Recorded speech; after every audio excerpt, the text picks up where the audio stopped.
First of all, Mount Everest is at 29,000 feet.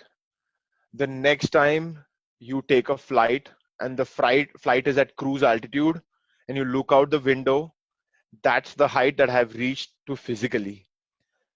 When you see the screen on your plane, it says minus 50 F. That's the temperature on top of Everest most of the times.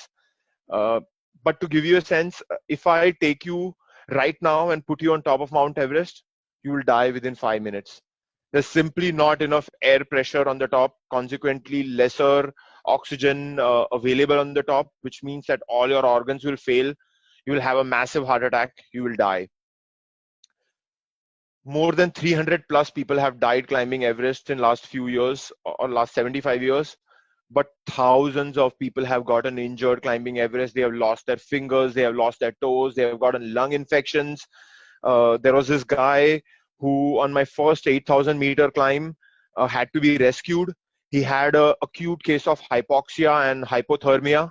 Hypoxia means lack of oxygen to your brain, and hypothermia means your body core temperature is so low that it's completely getting cold. It was such a bad case that he was removing his jackets, he was removing his mittens. He almost felt as if he was sitting on a beach. Here he's going to die. He's in minus 30 degrees Celsius, yet he's removing his clothes. I have seen crazy cases. It's simply the terrain or the height is simply not built for human beings to survive at that altitude. It takes 65 days to climb Mount Everest. Some of the days are really, really tough. At 26,000 feet, which is the death zone, 26,000 feet and above is known as the death zone.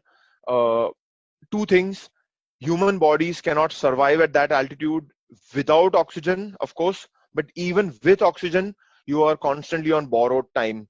Every second that you spend inside the death zone, you are closer to your death. Yeah, that's just incredible. I mean, hearing that story, I mean, it's very inspirational.